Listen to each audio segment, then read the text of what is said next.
नमस्कार, मी assistant professor Krishna बालने. विद्यार्थी मित्रांनो, vision MPSC UPSC set net या यूट्यूब चॅनलमध्ये आपणा सर्वांचं स्वागत आहे. तर आज आपण भारत शासन अधिनियम 1935 बघणार आहोत. हे भारत शासन अधिनियम 1935 बघण्याच्या पूर्वी याची जी पृष्ठभूमी आहे तर ती पृष्ठभूमी आपण बघणार आहोत. त्या पृष्ठभूमीमध्ये सायमन रिपोर्ट जे 1930 ला आलेली होती. 1930. तर हे बघा, जे सायमन कमिशन आहे, सायमन कमिशनचा भारतामध्ये पूर्वीच विरोध होत होता.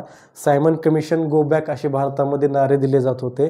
ज्या कमिशनमध्ये 7ला 7 सदस्य हे गोरे होते, एकही इंडियन नव्हता. मग काय झालं, भारतामध्ये ह्या सायमन कमिशनचा विरोध होत होता. त्यावेळी जे सचिव होते बर्कन हेड, त्यांनी काय म्हणलं की बाबा, जे तुम्ही भारतीय लोक सायमन कमिशनचा विरोध करत आहेत, तर तुम्हीच भारतीय लोक असं एक संविधान बनवून दाखवा जे तुमच्या भारतामधले जेवढे समुदाय असतील तर त्या समुदायासाठी ते समुदाय स्वीकृत करतील, असं तुम्ही ते संविधान बनवून दाखवा. हे बर्कन हेड यांनी काय केलं, चॅलेंज दिलं. कोणाला? भारतीय लोकांना. मग ते चॅलेंज काय झालं, भारतीय लोकांनी ते चॅलेंज ॲक्सेप्ट केलं. काय चॅलेंज होतं? भारतीय लोक सायमन कमिशनचा विरोध करत होते.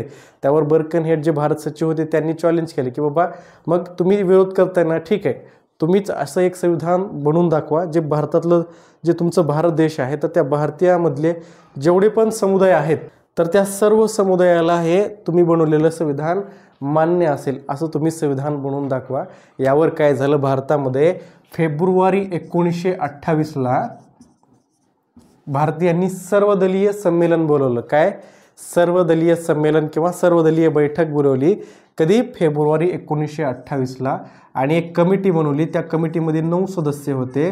आणि या फेब्रुवारी 1928च्या सर्वदलीय संमेलनाचे अध्यक्ष कोण होते? मोतीलाल नेहरू. मोतीलाल नेहरू. कोण आहेत हे मोतीलाल नेहरू? पंडित जवाहरलाल नेहरू यांचे वडील मोतीलाल नेहरू. सोबत याच्यामध्ये एक 9 सदस्यीय कमिटी बनवली गेली.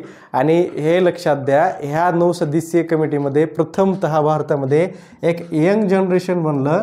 आणि जी युवा पिढी होती ती युवा पिढी याच्यामध्ये सामील झाली. तर या युवा पिढीमध्ये कोण कोण होते? पंडित नेहरू, सुभाषचंद्र बोस आणि तेज बहादूर सप्रू असे युवा नेते पण याच्यामध्ये काय झाले, प्रथमतः सामील झाले. आणि यांनी काय केलं, एक रिपोर्ट तयार केली. काय केली? या सर्वदलीय संमेलनामध्ये एक रिपोर्ट तयार केली. तर याच रिपोर्टला नेहरू रिपोर्ट म्हटलं जातं. काय म्हटलं जातं? आता बघा, हे 9 सदस्य आहेत. फेब्रुवारी 1928ला काय झालं, सर्वदलीय संमेलन बोलवलं गेलं, ज्यामध्ये 9 सदस्यीय एक कमिटी बनवली गेली. त्याच्यामध्ये युवा नेते पण होते. आणि यांनी एक काय केलं, एक ड्राफ्ट बनवला, एक रिपोर्ट बनवली. त्यालाच नेहरू रिपोर्ट म्हटलं जातं.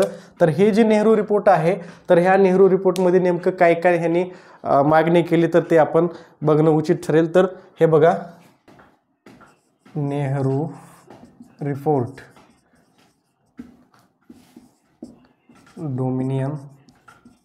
डोमिनियन स्टेटस मागणी, मूळ अधिकार मागणी,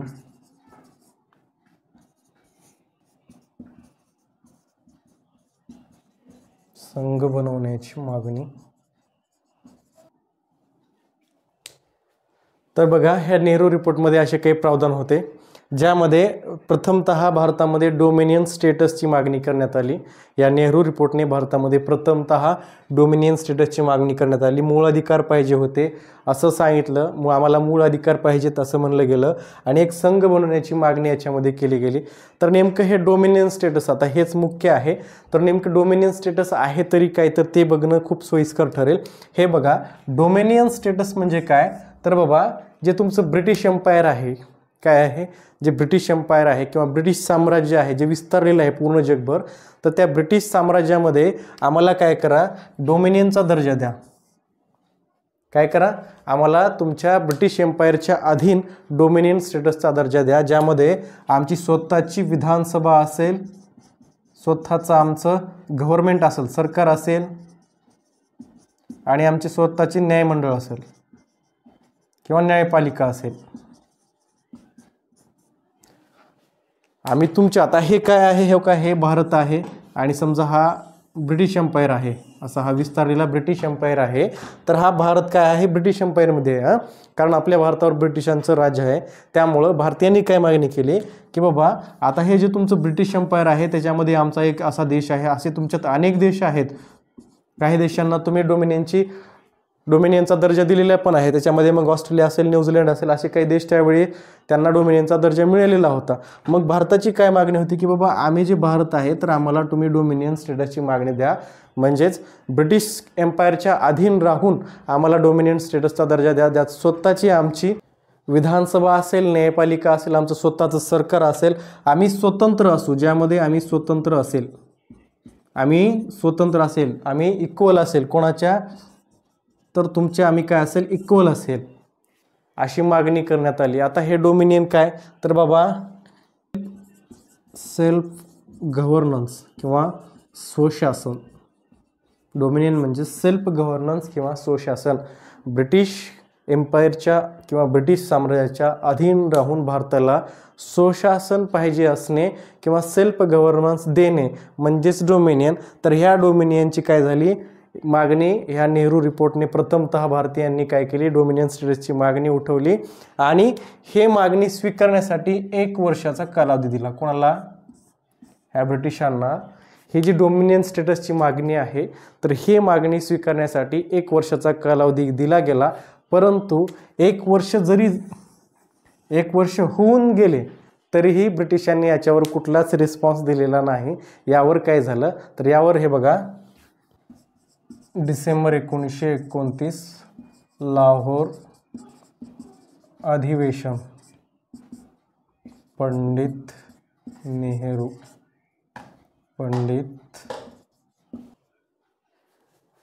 तर हे बघा मित्रांनो, 1928ला भारतामध्ये काय होतं, सर्वदलीय संमेलन होतं आणि त्या सर्वदलीय संमेलनामध्ये एक रिपोर्ट बनते, त्यालाच नेहरू रिपोर्ट म्हटलं जातं. तर या रिपोर्टनं प्रथमतः भारताला डोमिनियन स्टेटसची मागणी केलेली असते. ही मागणी स्वीकृत करण्यासाठी 1 वर्षाचा अल्टिमेटम दिला जातो आणि तो अल्टिमेटम ब्रिटिश गव्हर्नमेंट त्याच्याकडे पूर्णतः दुर्लक्ष करतं आणि त्यावर आता काय होतं, डिसेंबर 1929 येतो, लाहोर अधिवेशन होतं. कशाचं, इंडियन नॅशनल काँग्रेसचं.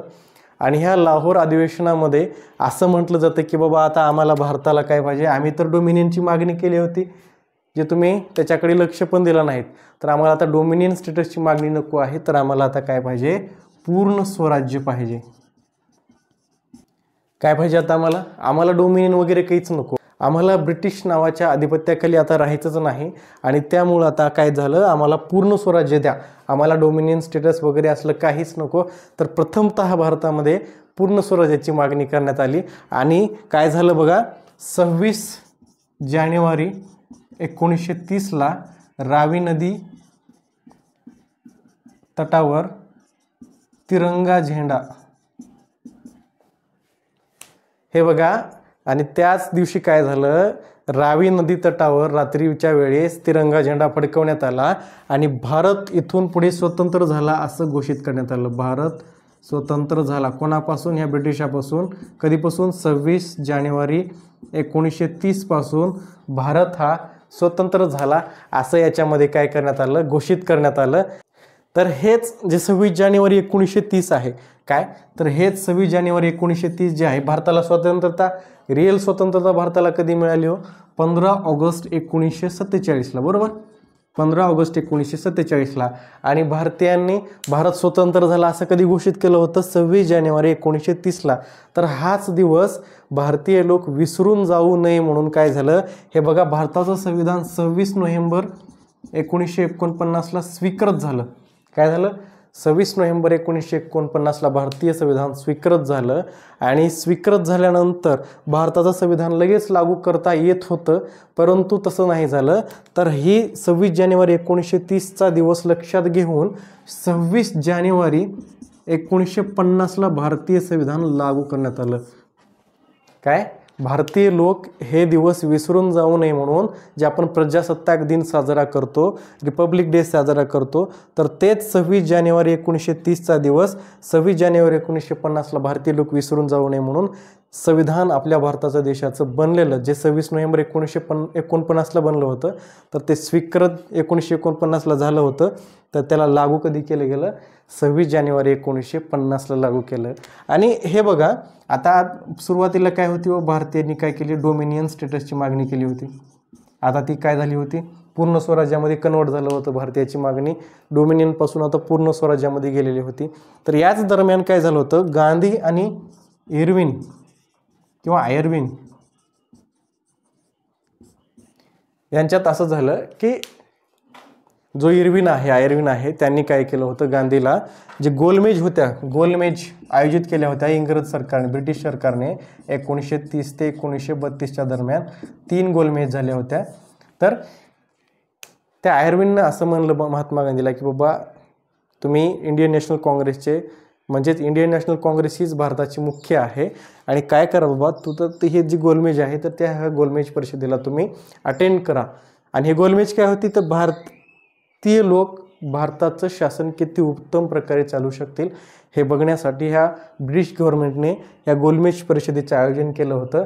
ज्यामध्ये पहिली गोलमेज जी परिषद होती, तर त्या पहिल्या गोलमेज परिषदेला जिन्ना आणि आंबेडकर, म्हणजे एक प्रकारे मुस्लिम लीग आणि आंबेडकर उपस्थित होते. आंबेडकरांनी काय केलं? तर त्या प्रथम गोलमेज परिषदेमध्ये एक मागणी केली. काय? तर ते जे आपले अस्पृश्य लोक आहेत, तर अस्पृश्य लोकांना स्वतंत्र मतदारसंघ मिळावा अशी त्यांनी मागणी केली होती. आणि ती मागणी त्यांची स्वीकृत झालेली होती. कम्युनल अवॉर्ड किंवा जातीय निवाडा जाहीर करून मॅकडोनाल्ड यांनी काय केलं? त्यांची मागणी स्वीकृत केली. परंतु या ठिकाणी इंडियन नॅशनल काँग्रेस प्रथम गोलमेजला इंडियन नॅशनल काँग्रेस ॲब्सेंट असल्यामुळं हे काही यशस्वी ठरलं नाही. तर 1931ला जी सेकंड गोलमेज परिषद झाली, तर त्या 1931च्या गोलमेजमध्ये महात्मा गांधी उपस्थित असावे म्हणून गांधी आणि इर्विन यांच्यामध्ये काय झाला? करार झाला. यामध्ये गांधीजीच्या मागण्या काही होत्या, त्या मागण्या गांधीजींनी इर्विन समोर ठेवल्या आणि त्या इर्विनने काय केले? त्या सर्व मागण्या गांधीजीच्या मान्य केल्या. फक्त अपवाद कोणती?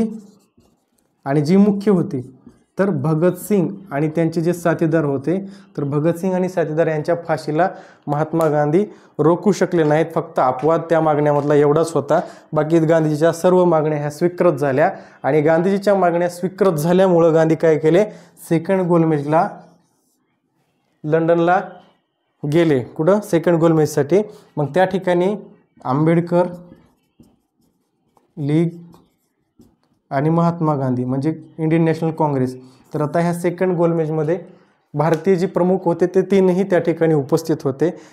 पण यामध्ये काय झालं हो? तर जे कम्युनल अवॉर्ड जाहीर केलं होतं किंवा अस्पृश्यांना स्वतंत्र मतदारसंघ देण्याचं जे हे केलं होतं, तर या ठिकाणी ते देण्याचं कबूल करण्यात आलं या सेकंड गोलमेज परिषदेमध्ये. तर गांधीजीला वाटायला लागले की बाबा हिंदूमध्ये किंवा हिंदू धर्मामध्ये हा फूट पाडण्याचा इंग्रजाचा डाव चालू आहे. याच्यावर काय केलं गांधीजींनी? तिसरी गोलमेज जी होती, तर त्या तिसऱ्या गोलमेजला न जाण्याचं त्यांनी ठरवलं. आणि ठरवल्यानंतर त्या तिसऱ्या गोलमेज परिषदेमध्ये जे मॅकडोनाल्ड आहेत, मॅकडोनाल्ड कोण आहेत? हे तर ते ब्रिटिश प्राईम मिनिस्टर आहेत. त्यांनी असं जाहीर केलं की बाबा तुम्ही गोलमेजला उपस्थित असा किंवा न असा, किंवा तुम्हाला हे कम्युनल अवॉर्डमध्ये जे जाहीर झालेलं आहे ते तुम्हाला स्वीकृत असो अथवा ना असो, परंतु आम्ही हे भारतामध्ये काय करणार आहोत? भारतामध्ये हे आम्ही लागू करणार आहोत. मग याच्यावर काय लागू करणार आहोत? तर जे अस्पृश्याला स्वतंत्र प्रतिनिधित्व द्यायचं होतं किंवा जे अस्पृश्याला स्वतंत्र मतदारसंघ द्यायचा होता, गांधीजीला काय वाटत होतं की बाबा हिंदू धर्मामध्ये हिंदूमध्ये फूट पडण्याचा हा इंग्रजाचा डाव चालू आहे. तर हेच ह्या ठिकाणी काय केलं? त्यांनी घोषणा केली की आम्ही तुम्हाला मान्य असो नसो आम्ही ते भारतात लागू करणार आहोत. आणि याचवर काय झालं? पुण्याच्या येरवडा जेलमध्ये महात्मा गांधींनी 20 सप्टेंबर 1932ला आमरण उपोषण चालू केलं. आणि गांधींनी आमरण उपोषण चालू केल्यानंतर 24 सप्टेंबर 1932ला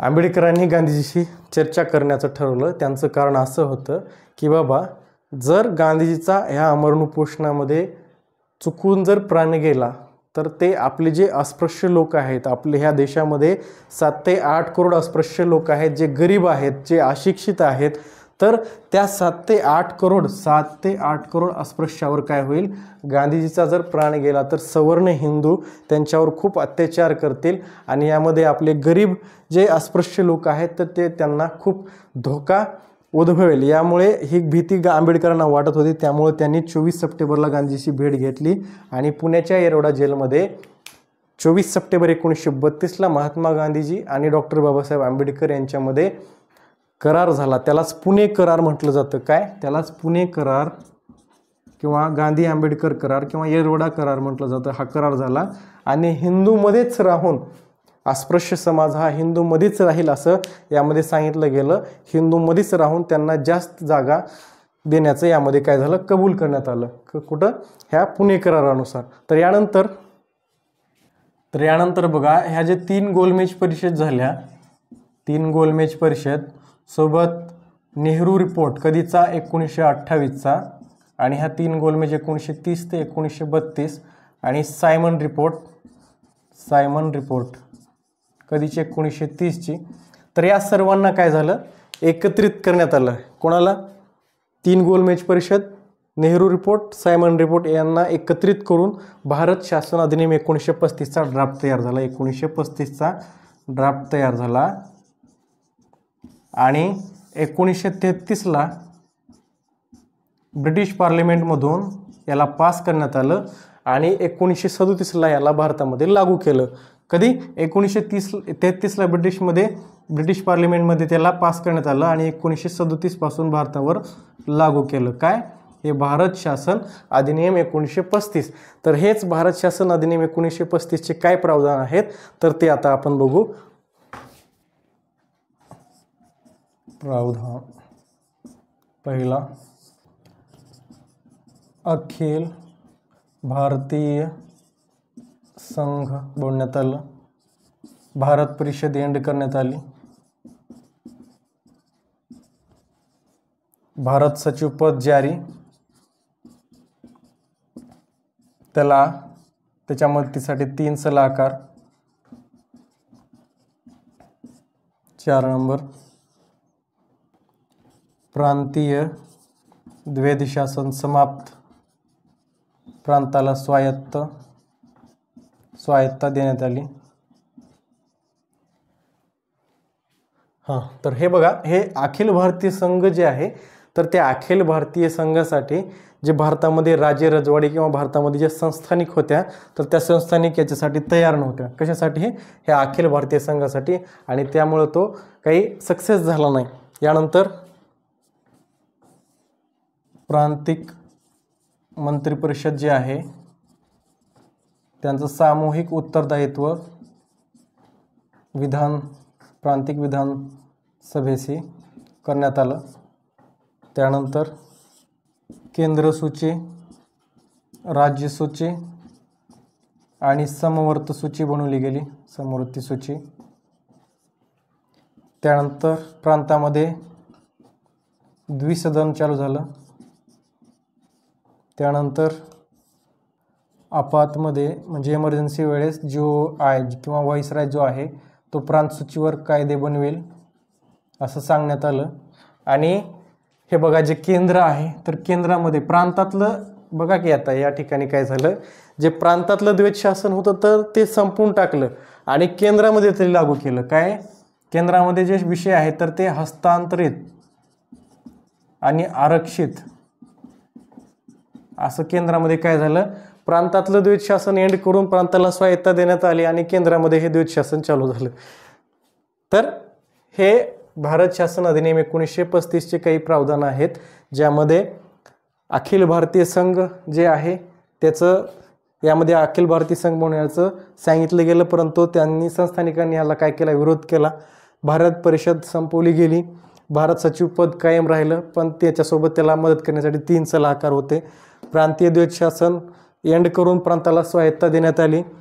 प्रांतामधले जे मंत्री परिषद आहे तर त्या प्रांतीय मंत्री परिषदेला आता सामूहिक उत्तरदायित्व केलं गेलं विधिमंडळाशी।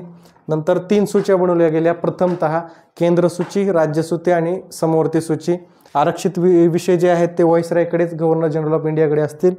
त्यानंतर प्रांतामध्ये द्विसदन चालू झालं आणि इमर्जन्सीच्या वेळेस जे प्रांत सूची आहे तर त्या प्रांत सूचीवर देखील जो GO आहे किंवा व्हाईसराय आहे तर तो कायदे बनवेल असं सांगण्यात आलं.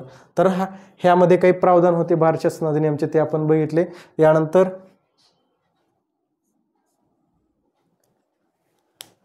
तर हे बघा, जे आपण काही प्रावधान बघितले त्याच्यामध्ये उर्वरित प्रावधान, यामध्ये एक संघीय न्यायपालिकेची स्थापनेचं प्रावधान होतं. त्यानंतर RBIची इथे स्थापना झाली. सिंध, ओरिसा असे नवीन 2 प्रांत भारत शासन अधिनियम 1935 मध्ये बनवण्यात आले. सोबत ब्रह्मदेश जो आहे तर तो ब्रह्मदेश भारतापासून अलग करण्यात आला. आणि ते जे प्रांताचे गव्हर्नर होते, जे सुरुवातीला व्हाईसरायच्या अधीन होते किंवा गव्हर्नर जनरल ऑफ इंडियाच्या अधीन होते, तर त्यांना आता काय केलं, ते मंत्रिपरिषद सल्लागार असतील, ते व्हाईसरायच्या अधीन नसतील असं सांगण्यात आलं. आणि हे बघा, जे राज्य सदन आहे तेच आता उच्च सदन असेल. काय असेल? उच्च सदन. आणि जे केंद्रीय विधान परिषद असेल तर ते निम्न सदन असेल. केंद्रीय विधान परिषदेचा कार्यकाळ 5 वर्षाचा असेल, पण ते अस्थायी गृह असेल. या ठिकाणी 10% लोकांना मताधिकार देण्यात आला केंद्रीय विधान परिषदेसाठी. आणि इलेक्शन मेथड ही इनडायरेक्ट मेथड होती. काय? अप्रत्यक्ष निर्वाचन. या ठिकाणी बघा, इथे डायरेक्ट पाहिजेत, डायरेक्ट इलेक्शनद्वारे पाहिजेत, तर तिथं इनडायरेक्ट इलेक्शन होतं. आणि राज्य सदन जे आहे ते त्याच्यामध्ये 260 सदस्य असतील. हे स्थायी सभागृह असेल. याच्यामधले 1/3 प्रत्येक वर्षाला रिन्यू होतील आणि हे डायरेक्ट इलेक्शन मार्फत निवडून येतील. या ठिकाणी पूर्णतः उलट झालेलं आहे. हे बघा, जे इकडं पाहिजे ते इकडं झालेलं आहे आणि जे इकडं पाहिजे ते तिकडं झालेलं आहे. हे एवढाच बदल या ठिकाणी झाला. आणि हे भारत शासन अधिनियम 1935 आपण या ठिकाणी बघण्याचा प्रयत्न केला. आपण ते बघितलं. तर याच्यामध्ये काही कमतरता आहेत तर ते आपण बघू. तर मित्रांनो, लढाई कशासाठी चालू होती तुम्हाला माहीत असेल. 1928ला डोमिनियन स्टेटसची मागणी करण्यात आली. परत गांधी आणि इर्विन जो आहे यांच्यामध्ये डोमिनियन स्टेटसबद्दलच चर्चा झाली आणि त्यांच्यामध्ये पण करार झालेला होता. पण आता झालं काय, हा जो भारत शासन अधिनियम 1935 आला, यामध्ये या डोमिनियनवर काही चर्चाच केली नाही की बाबा तुम्हाला हे डोमिनियन स्टेटस जे आहे आम्ही हे उद्या देऊ, परवा देऊ, या स्पेसिफिक डेटला देऊ, त्या स्पेसिफिक डेटला देऊ, 2 वर्षाने देऊ, 1 वर्षाने देऊ, याची कुठलीच काहीच या डोमिनियन स्टेटसबद्दल काय चर्चा अजिबात केली नव्हती. त्यानंतर बघा, मागणी काय केली होती, मूळ अधिकाराची मागणी केली होती. तर मूळ अधिकार देखील यामध्ये कुठंच दिसून आलेले नाहीत. 3 नंबर हे बघा, जे प्रांतामध्ये द्वैत शासन होतं तर ते प्रांतातलं द्वैत शासन काढून टाकण्यात आलं आणि ते कुठं केंद्रामध्ये द्वैत शासन लागू करण्यात आलं. तर हा जो भारत शासन अधिनियम आहे याच्यामधले जे काही आपण प्रावधान होते तर ते प्रावधान बघितले, याची पृष्ठभूमी बघितली. तर आता याच्यानंतर भारतीय स्वतंत्रता अधिनियम 1947 आहे आणि तो झाल्यानंतर मग आपण इंडियन पॉलिटीला सुरुवात करू. हे व्हिडिओ आवडला असेल तर नक्कीच लाईक, शेअर आणि सबस्क्राईब अवश्य करा. थँक्यू.